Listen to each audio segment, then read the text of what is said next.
the industry did come to this festival. It was greatly attended by audience and 9 to 5ers, but the industry came for two reasons. One, oh, to find talent. But let's not lie here, kid around. Number two, Montreal is an adult Disneyland. There's no doubt about it. Strippers and coke were big in the 80s and 90s, and that's a lot of reason the industry came to that town was for the party aspect. Montreal also always knew how to throw a good party, so you had Comedy Central parties, all these parties sponsored by big network money. And who doesn't want to have a weekend? If you've never been to Montreal, it's an amazing place. It's like a little bit of Europe in North America. So there's also that bit of the headed dragon to the equation. But yes, the industry did come. New Faces was the most important. And then you had other kind of offshoot shows that weren't as important, but still were quite good because you had the ethnic show and you had other smaller branded shows that you could really lock into. So there is comics that also got deals from that type of show as well. Hey, this is little Darren Frost. Some consider one of the angriest people in comedy. If you saw my picture, you'd understand. And you're listening to Comedy History 101 with Harmon Leon. Keep listening. I'm not that angry. Yes, that is the voice of Canadian comedian Darren Frost. And you've tuned into Comedy History 101, where we school you in comedy. I am Harmon. Hello. And today, this very day, we are doing an episode on the history of Just for Laughs. Just for Laughs is or was the largest comedy festival in the world. The festival was founded in 1983. It started out as a simple 4-show comedy festival over 2 nights that began in French only and, well, went on to launch the careers of so many famous comedians that I could list right now. I'll just simply list one. It helped launch the career of Yakov Smirnoff, okay? Okay, that's a deep cut. But, it helped launch the careers of, Amy Schumer, Jimmy Fallon, Ray Romano, Kevin James, Jerry Seinfeld, Jim Jeffries. I don't know, just Wikipedia it. But there's pretty much every big name in comedy has gone through the Just for Laughs Comedy Festival. And sad news for the world of comedy, after 40 years of producing the festival, it was announced last week that the 2024 edition of the Montreal Comedy Festival has been canceled. And we will go into that further in the episode. But before we jump in, hey friends, remember, take some time to like, subscribe, even comment on Comedy History 101, wherever you get your podcast. And you can leave those comments also on our website, comedyhistory101.com. And we will read your comments right here on the podcast. Give us a few stars on iTunes. Come on, friends. How hard can that be? Also, a few quick plugs. Next week, March 22nd and 23rd, I will be in London, England, performing at the Rosemary Branch Theatre with my solo show, Harmon Leon in The Joke Saved My Soul. So, if you are in the UK, come out and say hello. Also, on April 4th, 9:30 p.m. at the People's Improv Theater, I'll be producing my show, AI versus Human Roast Battle. Yes, come out and see a machine learning AI take on a human comedian in a roast battle of tomorrow. And you can find out all these tour dates on my website, harmonleon.com, or on the social medias at harmonleon. And now, without further ado, You're stupid. Everybody's so stupid. I'm trying to use the phone! excuse me! Comedy History 101. For those who might not know Just for Last Festival, how would you describe the festival to them? It is considered the largest or the biggest in the world comedy festival that your generally invited to. Edinburgh is obviously larger than Just for Laughs, but that is a very much not just an invite only festival, and it's a fringe festival.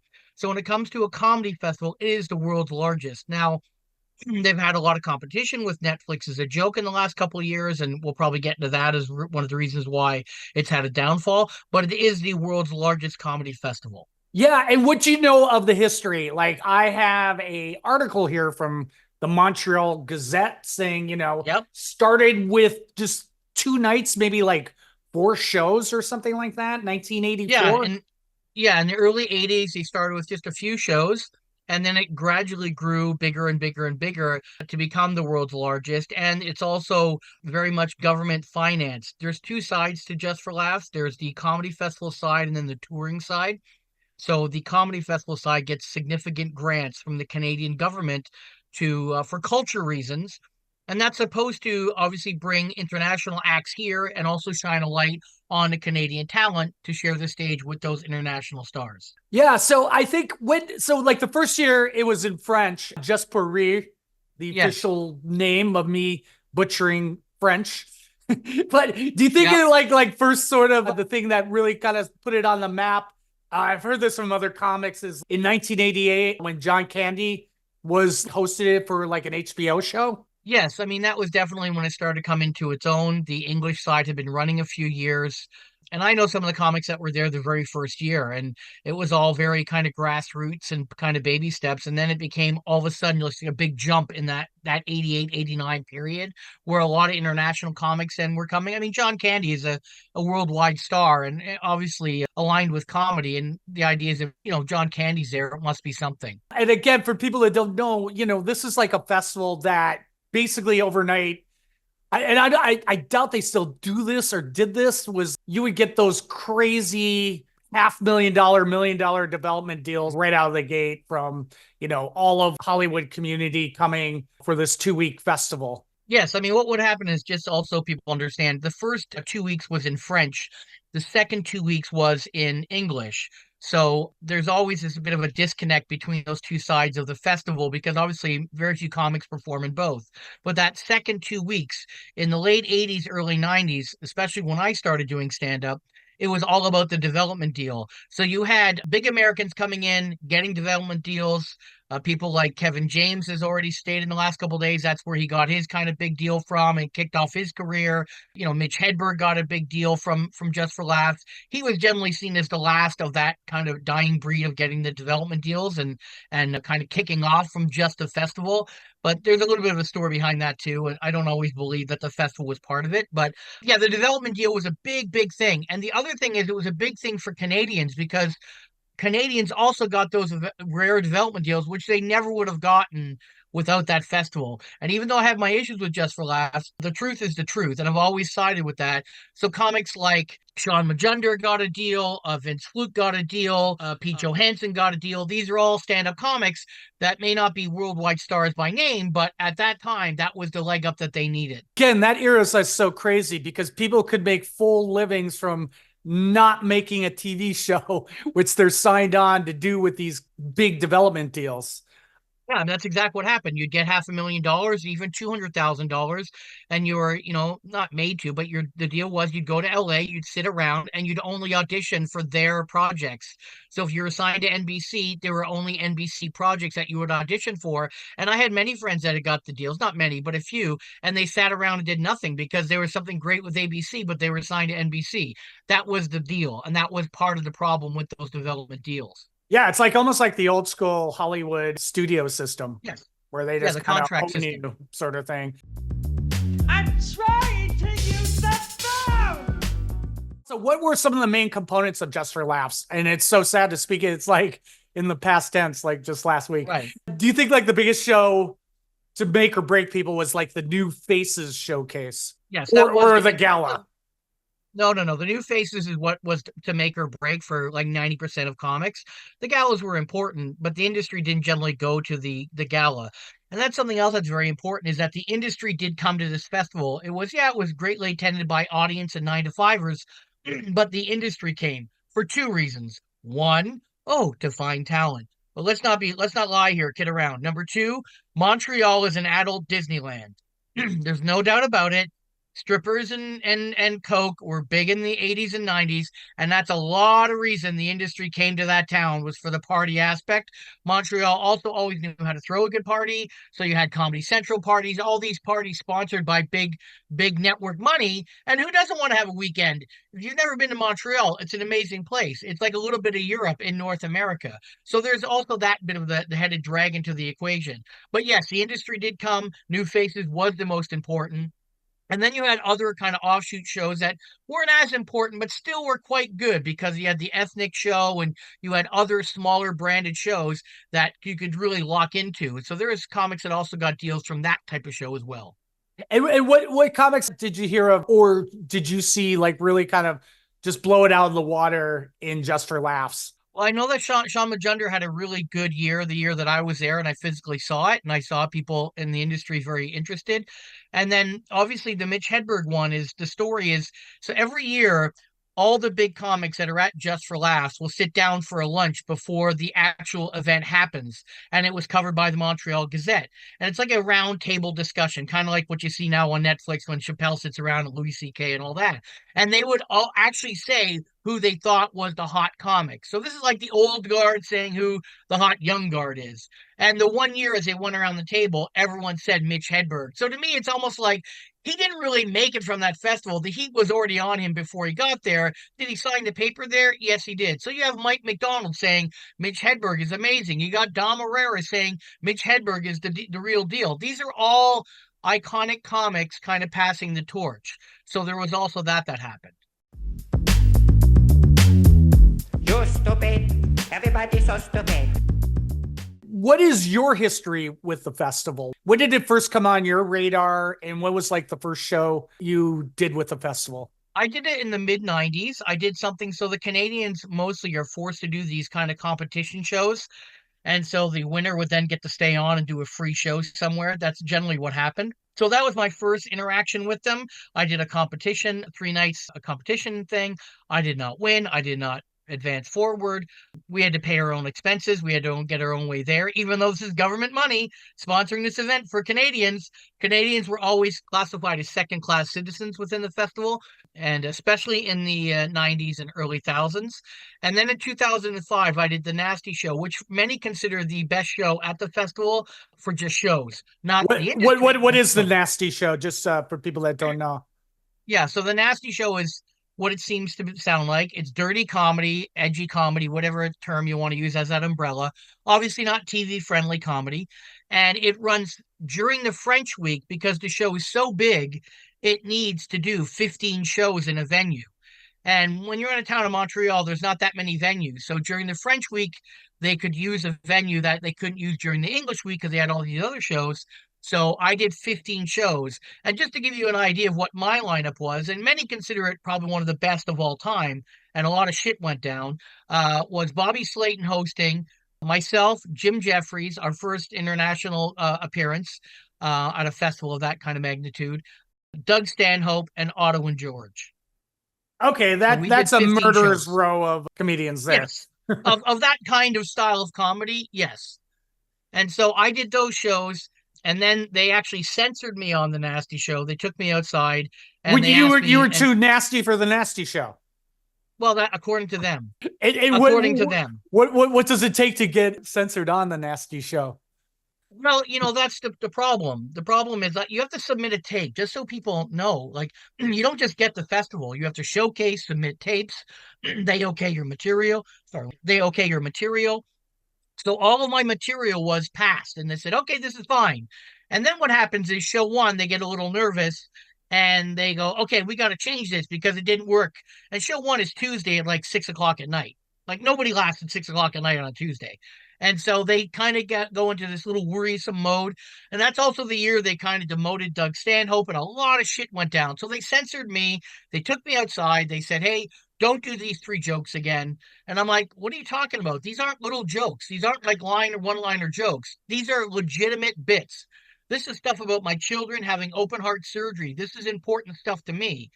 I can do a joke. Like, I hate to do this, but to give you an example, I did a joke. I'm not proud of it. This is, 20, 25 years ago. I used to do a joke. It was my grandmother's birthday. We weren't sure how old she was until we counted the rings around her cunt. Okay. It's a stupid joke, but it's a nasty joke. It's a Yeah. quick joke. Okay. They had no problem with that joke because I said to them, "Do you want me to drop that?" No, no, no. That joke is fine. But this other bit where I was fighting for the rights of my child to have an open heart surgery, which did do well. They're like, we just feel uneasy. People don't really talk like that about their kids. Talking about your kids like that isn't cool. And I'm like, and what happened 2 or 3 years later? Louis C.K. calls his kids assholes, and Just for Laughs goes, "Oh my God, let's jack everybody off." I mean, this is, I don't have a great history with them. And then I taped the gala. That's the other thing. I taped a TV special in the same year. I did 25 shows or 22 shows in 1 week or 2 weeks at the festival, the most of any comedian at that time. So I did the Nasty Show and then the gala, and they never aired my gala. So, I mean, there's different reasons galas don't get aired. They tape a whole bunch of stuff. It doesn't all fit together. But it was a bit of a bummer for me after being censored on the Nasty Show. And then that happened. It's kind of like, well, you fucked me once, fuck me twice. It's over. Yeah. And again, it's not like you said, it's not easy to get into Just for Laughs. It's always No. like where I started comedy in San Francisco is always every year. It's like the Just for Laughs showcase is going on, Yes. this Yes. Sunday, and you have to jump through, many hurdles and all that. So it's like, if you got chosen, it's like, oh my God, he's going to be a Just for Laughs, and he almost thought it was like this gateway into, all right, I'm indoctrinated into show business. Well, yeah, I mean, and they have these showcases worldwide. They have someone in charge of just Canadian talent that goes all over Canada for these showcases. Then they have someone that just concentrates on Europe and just goes, and that's their living. They go to these towns, watches these showcases, makes notes, and generally doesn't make any decisions. It's the higher ups that do, but they look good doing it. And so, yeah, and to get Just for Laughs, let's not forget the significance of that. For a lot of comics, that was like a band to wear. It's like, I am a comic. You ask anyone in North America, especially Canada, I'm a comic. They'll say, "Have you done Just for Laughs?" No. Well, what kind of comic really are you?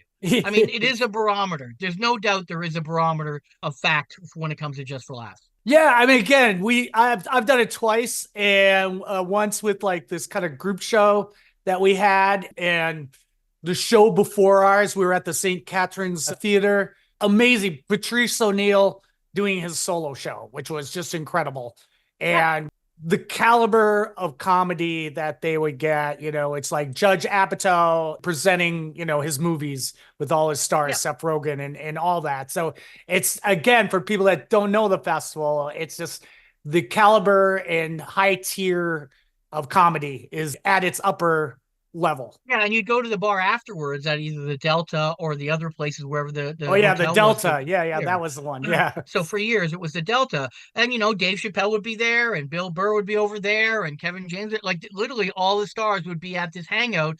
Because even though you're a star, you're still a comic, and comics love to hang out with comics and hear all the shitty things that happen. So there was also that element to it as a comic, that camaraderie of afterwards. Don't care really about the show. Let's get the show over with. I mean, that's really what the Nasty Show was a lot. Let's get the show over with and then go have some fun. Yeah, exactly. And like you said, it's like an adult Disneyland, and it's these LA people get to escape LA and sort of Yes. be off the radar behavior wise. Not Yes. all of them, but yeah, Yeah, but it's like they're living off the grid, and even like Doug Stanhope hired a prostitute to walk on stage at the Nasty Show when Jim Jeffries was on, just to try to fuck him up. Like shit like this doesn't happen every day. It is an adult Disneyland. There's no doubt. Yeah, and like you said, that's a main component is the Delta bar. The bar at the hotel where all the comics are staying is just that caliber talent mixed with that caliber of kind of like gatekeepers and agents and managers. Just all there is like unsurpassed. Excuse me.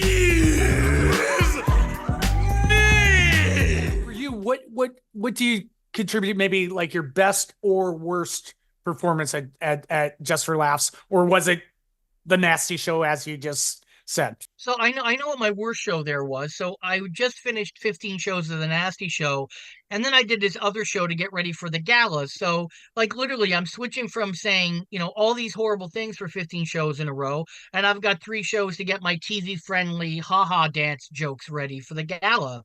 And I had to go on a show in the same venue I just did the Nasty Show. And there's a comic that saw me on the Nasty Show the night before and then the day after, and I bombed horribly that next day because the switch was just too much. I didn't really have time to work on my act that much because during the day I was also running around doing other stuff for the CBC, which is our TV network. So I didn't have a lot of time. So I bombed horribly. And there was a small crew that was filming me for CBC, and they literally felt bad for me. Like afterwards, they thought I was gonna like maybe kill myself. I bombed that badly. Like they literally pulled me aside. Are you gonna be okay? Are do you need anything? Because they just saw me go down like hard. And I'm like, look, this is showbiz. One show you're not going to do great. I'm thinking of the next show already. And that's an easy mantra to say, but that's literally where I was. And then I'm not going to lie, the one of the Nasty shows I did kill it. And what I did was not to, so much about me. So show 1, they censored me. And I recorded every show at the Nasty Show. I smuggled a camera in, which is, of course, you're not supposed to do. And I actually have some of the footage of Otto and George. It's one of the last kind of, because he passed away, that I have of Otto and George. I have his sets. Anyways, I recorded my last show, and I turned to the woman timing because they have a girl. All she does is time, and she said, "You got 12 minutes." I said, "Listen, they originally gave me 15. I'm doing 15. This is my last Nasty Show. I'm doing what I came here to do." I go, "You do your job. You hit the light. You go. I don't know what he's doing. I told him 12." I did 15 minutes. I did the jokes I was supposed to do, including the jokes they asked me not to do. I killed. I have it on tape and I have that forever.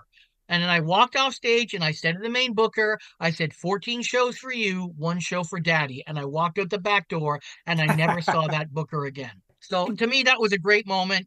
Whether, a moment like that happens again where I can have a little bit of that kind of comeback or, get back, we'll see. And before we dive into about the downfall of the festival, one interesting thing I researched was Rowan Atkinson, aka Mr. Bean, got his start at the festival doing the French side. He created Mr. Bean to do like a non-verbal character. Yes. Yeah, I mean, that's why I said the whole French side, there is a lot of nonverbal stuff there. I mean, one gala, they had a mini Elvis jumping on a trampoline. That was kind of like one of the things. It was just like, there's no language barrier. And, Just for Laughs also makes a lot of money, not to get to the business side yet, on something called Just for Gags. It's actually bigger than the festival. It's their main flagship show. It's pretty much candid camera, and it's shown in 150 countries. Where it's no language, just candid camera, shot in Quebec. And so, yeah, Rowan Atkinson, it makes a lot of sense that he popped off there because the French love that kind of humor. Yeah, there's like a time when I was on airplanes and like taking international flights, and that was always on the in-flight TV. And all I really remember is maybe like a talking mailbox or something that chases a woman or something like that. Yeah, and one of the other great things is like a few years after I did that Nasty Show and I had my issues, it kind of calmed down. I was working for XM Radio at the time. I had my own show, and me and my co-host went to Just for Laughs to interview a bunch of people. And one show, we were in a place called the Comedy Works. Now, the Comedy Works is a 100-seat comedy club, classic club, square, low ceilings, awesome club. And Lee Evans was on. Now, if people don't know who Lee Evans is a massive worldwide legend of a comic who plays to like 10,000 people in Great Britain and Europe. And here we are watching him do his thing, getting ready for his gala to 90 people. I mean, these are the things that you could see because they have to get ready for their sets. So everybody in Montreal would know that. It's like if you get a ticket, it's like the Comedy Cellar. Everyone brags about the Comedy Cellar. Oh, Chris Rock might show up. Dave Attell might show up. During the festival at the Comedy Works, big comics show up to get their galas ready. And that was another great aspect of it. Yeah, that was a great club, the Comedy Works. It's no more, right? No, it's not. No. Yeah, again, everyone from New York. Who did I interview? I interviewed some Canadian comedian, and it's just like all, it would be like Jon Stewart, Louis C.K., Ray Romano, legendary club.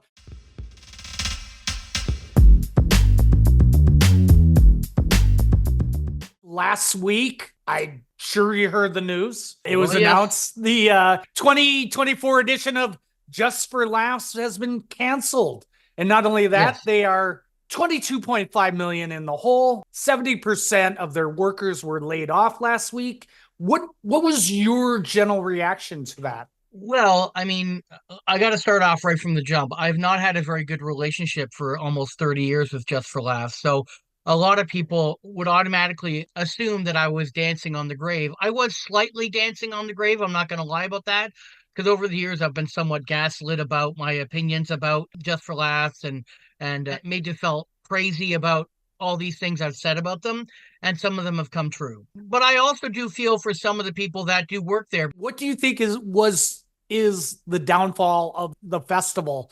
Do you think it was like over expansion? There was kind of a very kind of Me Too type thing with the founder who resigned Yes, in so 2017. I always use the Bill Cosby analogy when it comes to Just for Laughs this week, and that is, yeah, he did some good, he did some bad, and they're both accused of sexual assault. So, which is a little known fact for a lot of American and worldwide listeners about the Just for Laughs past. I guess that would be the kickoff. That would be the first kind of crack in the shell. So, Gilbert Rozon, who was one of the two people that created Just for Laughs, with a gentleman named Andy Nolman, they started the festival all those years ago. He was, yeah, I guess Me Too is the word, or the Harvey Weinstein of the situation, where he was accused of sexual assault and rape. That is the actual term in Canada that is used. Just so people know, I'm not making that word up to make it sound worse than it is. And he was cleared of all charges, but 14 other women came forward and had other similar stories. So he was forced to step down. So this was years ago. And then what happened is Just for Laughs was sold. 49% of it was sold to ICM, which is the huge talent agency, figureheaded by Howie Mandel, was brokering the deal, who's a Canadian worldwide comic star. And 51% of it was owned by Bell Canada, Bell, the giant, obviously, telecommunications company. And they moved forward with it. So that was the first problem, that there's problem kind of in that adult Disneyland component of it. Then I think what happened is there's some things that weren't really reported with the international news, that comics in Canada were starting to brew about where's all this money going, this government grant. Why are Canadians not seeing it? Why are Canadians forced to open for acts for $100 in a 3,000 seater? Why can't they pay a little better and represent Canada better? I mean, what they did to the Montreal comics over the years was atrocious. They used to even have a Montreal show. They used to showcase a lot. Now it's like the average Montreal comic might be lucky to open for, Mark Maron at a little theater kind of thing. That was the best it would be. So that was the second thing. Then the third thing is this growing behemoth that Just for Laughs became. Like I said, those two sides. One is the festival side, the other is the touring machine. Just for Laughs is great at spending government money and not their own money. But when you go to other countries, you're not going to get the same kickbacks and grants. Now you're trying to operate as a business in a real business environment with no cushion. So they try to do Just for Laughs Chicago. They try to do Just for Laughs Cancun. They try to do all these other offshoots because they think it's a bit of a worldwide brand. And I think they overextended. And it's coming out that, yeah, 22 million. I've heard rumors of far more that they owe. And the way things are in Quebec, where Just for Laughs is situated, a province in Canada, Quebec gets paid first. So anyone that they owe internationally does not get paid until Quebec gets paid. So that's also going to be a problem for them coming forward, because people are saying, well, you know what, they may come back. They will probably come back. The government might give them a bit of money. They'll be heavily watched. But any international place that they've burned, are they going to jump into bed with them again? That the lure of the ring of Just for Laughs, in my opinion, is gone. It's now just another weekend where you might get flown in, feel like a bit of a rock star, but that's it. That allure is kind of gone. Yeah, I mean, again, I think it's like the times changed a bit, and there's bigger festivals or as big festivals like SS Sketchfest. That's gotten pretty big. The Moon Tower, Comedy Festival, and again, these are places outside of LA. I think Moon Tower is sponsored by Just for Laughs, if I'm Oh, wrong. is it? Oh, I okay. believe so. I was looking at their lineup, and it had to be like some big talent agent who's sponsoring it, because it's just like, Yes. I was just looking at their heavy hitter lineup, and it just seemed like, possibly like an ICM or somebody like that is also behind that festival. But like you said, Netflix is a joke, all that overexpansion. There's another aspect to it as well, and that is the TV side. So Just for Laughs records multiple galas and tons of TV content. Well, over the last 20 years, TV has changed, right? So the way that people are getting their comedy has completely shifted, where it's not so heavily on, I'm going to sit down on Tuesday night at 8 o'clock and watch a show. And so the TV programmers are also changing what they're buying. So they're not buying the same thing. So a few years ago, Just for Laughs switched over to having like one person specials to try to sell it to other markets. And they're trying to compete with places like Netflix and etc. And it's such a behemoth, it's almost impossible. Also, a little inside fact that the Mhm. guy who runs Netflix comedy used to work at Just for Laughs. Yeah, I mean, again, it's a great place to get your chops and all that. And then, Absolutely. And maybe he saw a boat that was just dying or time to jump off or go to a bigger ship. But yeah, there's definitely that aspect of like the TV shows are not selling like they used to. I know in Canada they're not buying them like they used to, and that means less tax credits, which is funds the festival. These are all so many moving parts that a staff of that size probably couldn't keep it all together.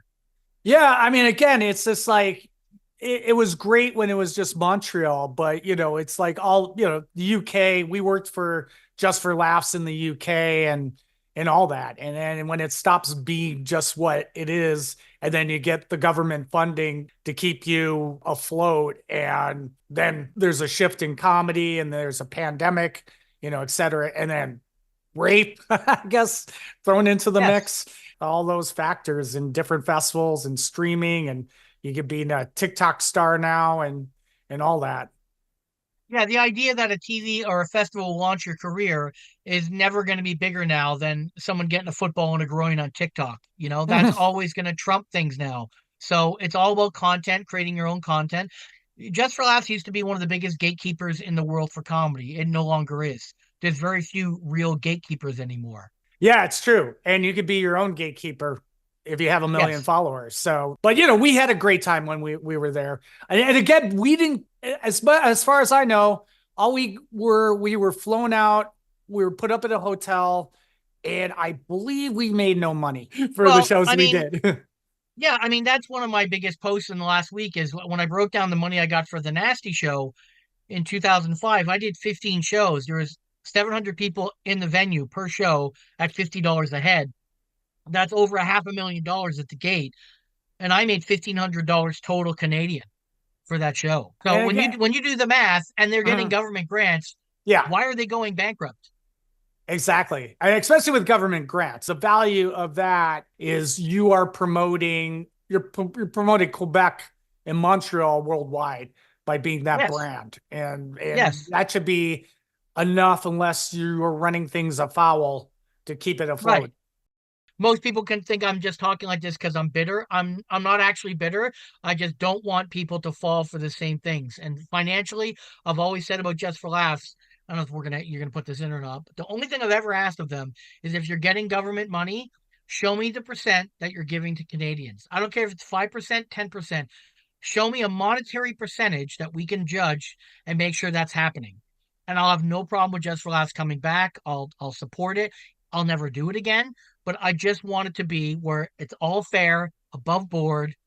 I guess that's too much to ask. Yeah. I mean, again, it's like there to promote, Canadian culture. So what promotes Canadian culture more than promoting the comedians of Canadian culture? Well, I mean, 90% of comics have to leave this country, right? And they go to either England or somewhere else because it's bad here. Yeah. I'm doing fine because I work chicken huts and I do my own shows and I run everything. But, comics aren't always the best business people and they need people to do that. In Canada, there isn't. That's one of the problems. So they have to leave. And they try to use Just for Laughs as the kind of springboard and, hopefully it works. Yeah. Yeah. I mean, there's almost more Canadian comedians in the UK. Not really, but there is a lot. There is, and I'm British by heritage, and I have an EC passport, and you wouldn't catch me fucking dead living in that country. I perform there, and I have, but I'm not a fan of England itself living there. And I don't know how some of them do it, but I get it when they can travel and use it as a pinpoint from around the world. Like I'm in Tokyo, I'm in, Thailand, which is very hard to do from North America. So I understand it. I mean, there's just so many gigs just in London alone where you can make a Yeah. living and not do a Yes. lot of road work.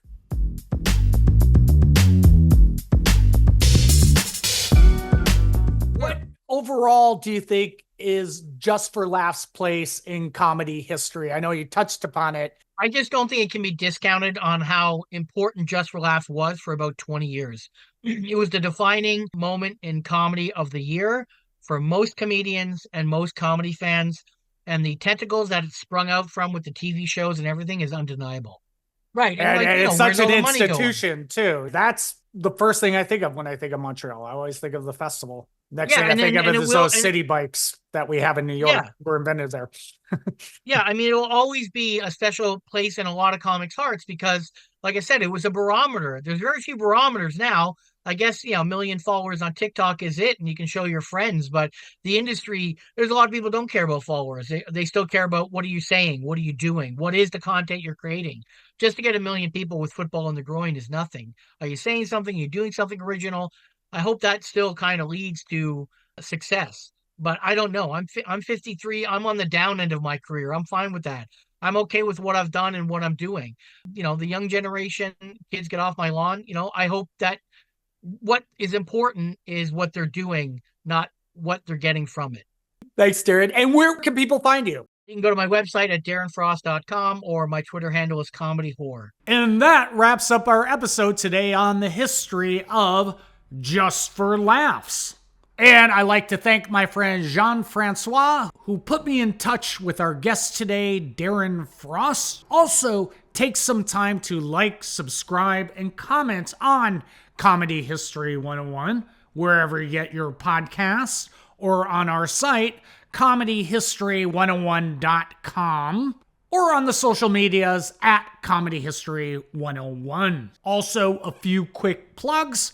Once again, on March 22nd and 23rd, I'll be performing in London, England at the Rosemary Branch Theatre with my solo show, Harmon Leon, in The Jokes Saved My Soul. Also, on April 4th, 9:30 at the People's Improv Theater in New York City, I'll be producing my show, AI versus Human Roast Battle. Come out and see a machine learning AI take on a human comedian in a roast battle of tomorrow.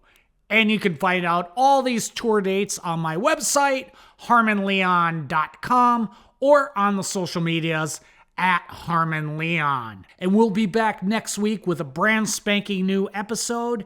I'll be interviewing the director of the documentary I Am Chris Farley as we do a deep dive into the history of Chris Farley. And until next time, bye-bye. You're stupid. Everybody's so stupid. I'm trying to use the phone!